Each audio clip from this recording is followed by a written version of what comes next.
Hey guys, before we get started, don't forget to check me out at proguides.com. If you would like to do a nice, good session, please hit me up. If you want to bring a friend for free, you're definitely welcome to do so. Or 5, up to you.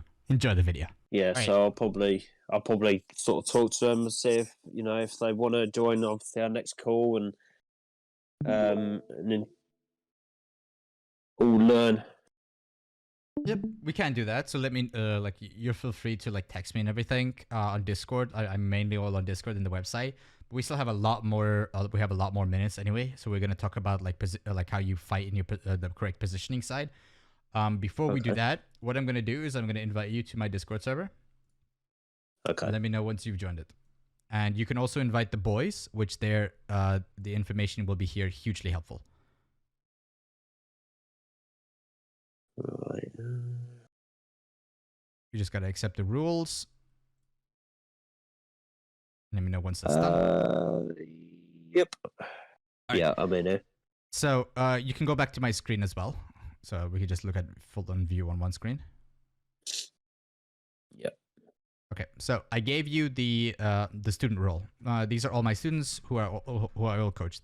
Now you will see the fundamentals text page. This is the fundamentals side. I update it every season and every new play, etc. The spray patterns doesn't have every gun, but this is that's the only thing.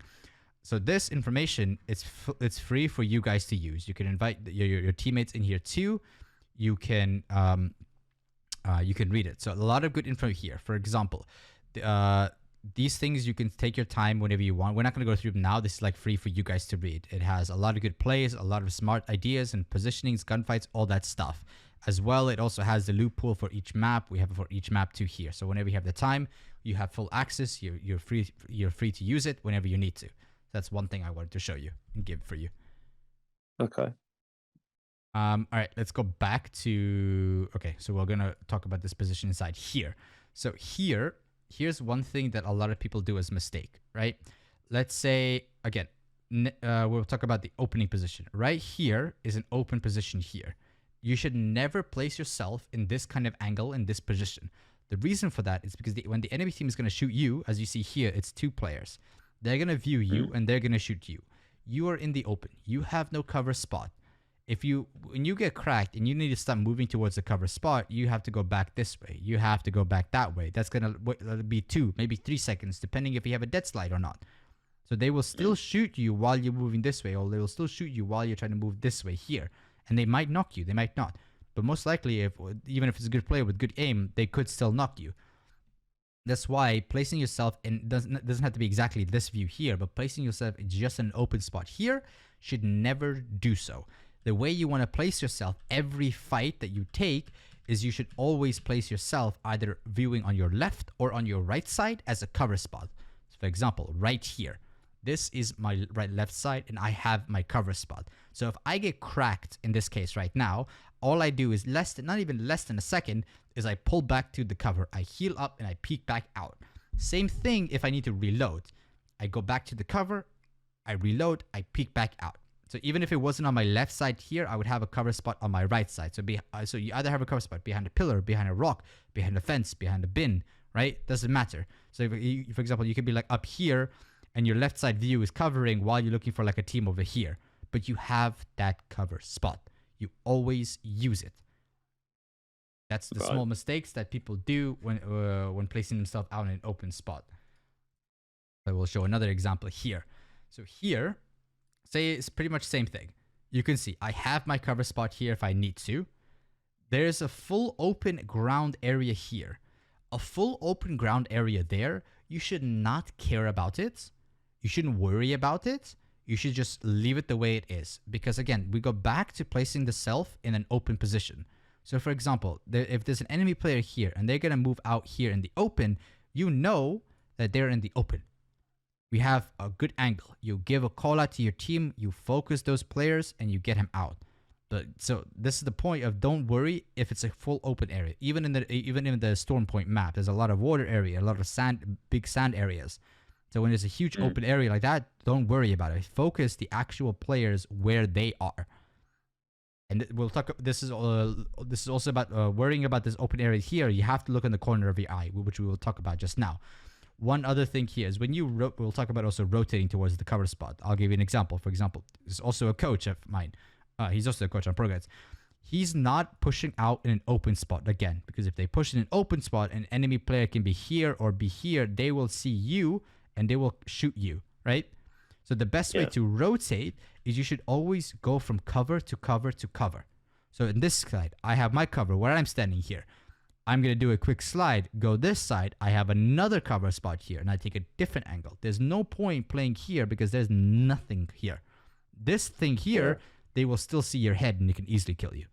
So there's no point. You go from here, from this cover, then from that cover, you get from this cover here, and then etc. I'll show you a different example too. Actually, I'll show it now. Let's do rock here, a rock there, fence here, fence there, easily, right? So teammates here, team here.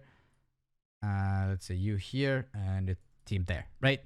So instead of moving towards the cover spot here, so let's say you're playing Wraith or you're playing Wraith, Path, Octane, right? Those mobility characters. If let's say in this scenario you're playing Wraith, if you're going towards the cover spot, and now the enemy team sees you and they're gonna shoot you while you're rotating, like going straight in the open towards them, that gives you the case that shit, I have to phase and I have to back out.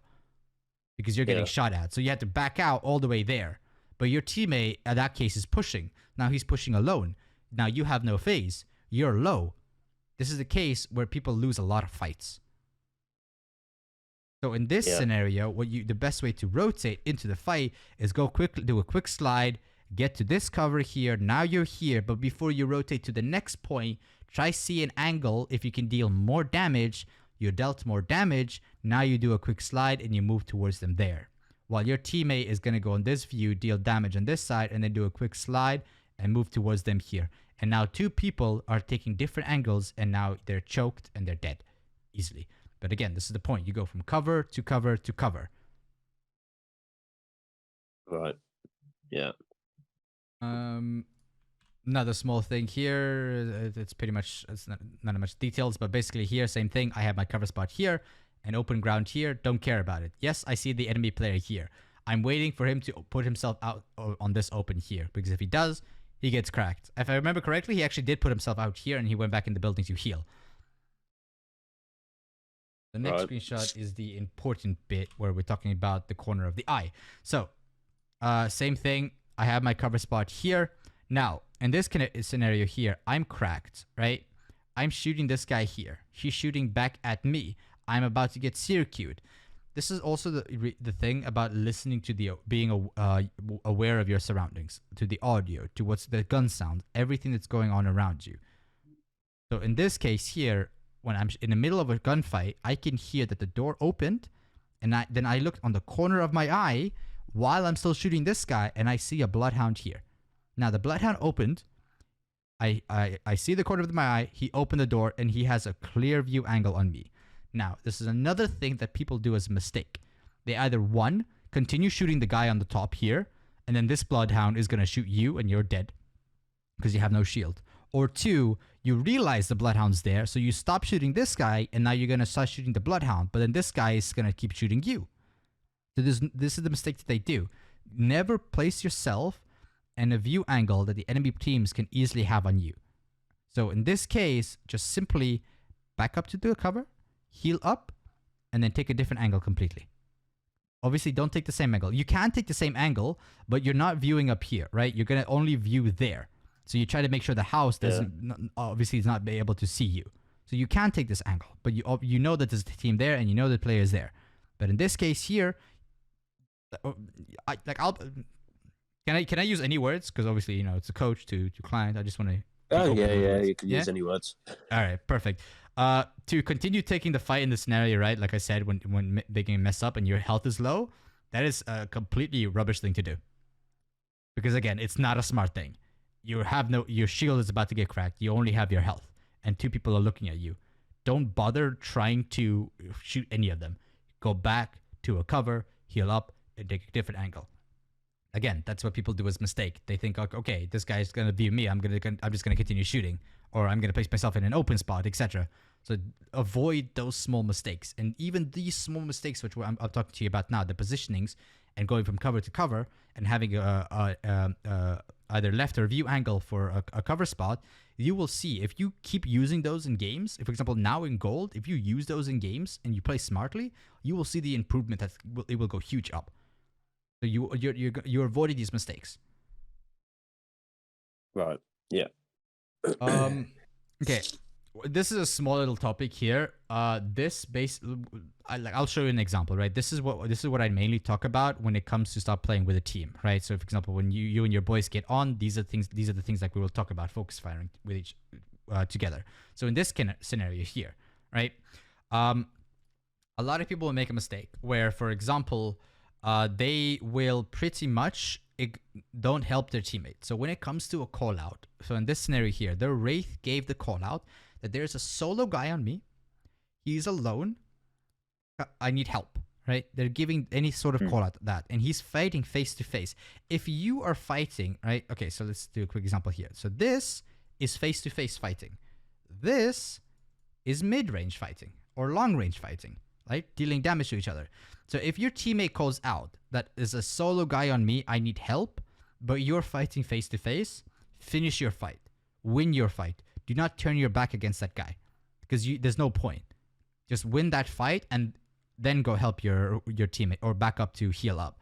But if your teammate calls out that there's a solo on me, right? But you're fighting like a mid-range or a long range like this, ignore this player completely, jump down or slide down wherever you need to, wherever the player is calling out, and go help them. In this case, here, me and the Pathfinder, we're above the building. We were shooting a guy from here and shooting a guy from over there on the map over there. But yeah, we got cracked and stuff, but we didn't care about our health. They're too far. I jumped down from the back. He jumped down from the zip. And now the Wraith is dealing the damage. The Path is going to deal the damage. I'm going to deal the damage. This guy is dead instantly. There's no chance that somebody can survive that. Even if it's double the amount of damage. No chance. Now you have him out.